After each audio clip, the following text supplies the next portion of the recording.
পার্বতী সে কৈলাস পর্বতে আগমন করেছেন। দেখি মা পার্বতী বলছেন, শোনো প্রভু কৈলাসপতি, শোনো প্রভু কৈলাসপতি, একটি কথা বলি, বহুদিনের মনের বাসনা আমার পুত্র লোক দেখবে বলে, তাই বলি প্রভু পুত্রকে নাম কোথায় কৈলাস ভবনে। কি কি কথা কহিল প্রিয়, পুত্র সন্তান নিয়ে কি করবে তুমি? এই জগৎ সন্তানের পুত্র সন্তান কিসের জন্য? তুমি দিব্য চক্ষু ঘুরে দেখো, প্রতিটি সংসারে বাবা মায়ের কি পরিণতি।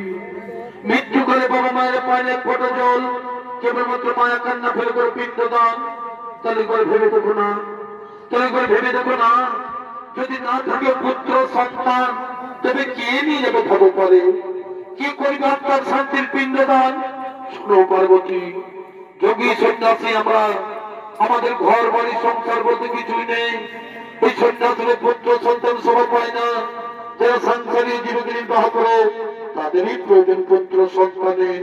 হাই প্রভু, বুঝলে তুমি নারীর অন্তরের ব্যথা। একটি কথা মনে রেখো, বনের পশু শোভা পায় বনের ভিতরে, আর মাতৃকোল শোভা পায় শিশু ছেলে কোলে। তাই শিশু ছেলে মায়ের কোল শোভা পায় না প্রভু, শিশু ছেলে ছাড়া মায়ের কোল শোভা পায় না।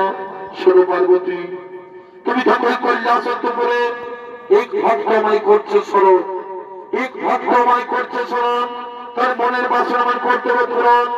নন্দী রইবে কৈলাস পর্বতের দ্বারে, কিছুদিন থাকো তুমি অন্তপুরে, শীঘ্রই আমি আসিব ফিরে, শীঘ্রই আমি আসিব ফিরে।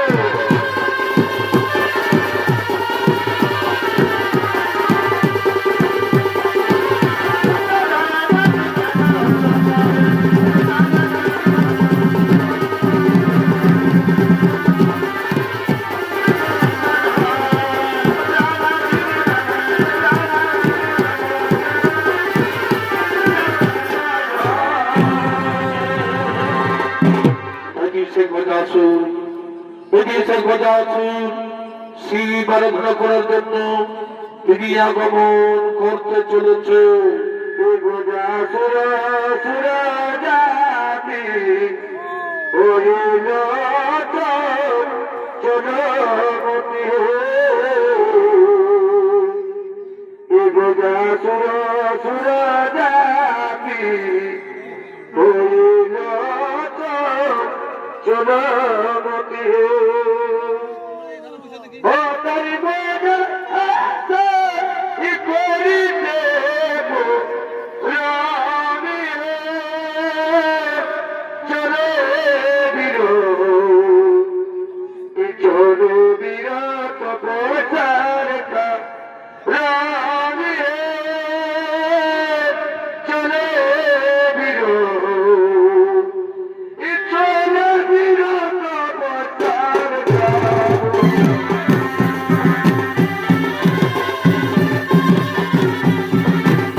শিব আরাধনা করার জন্য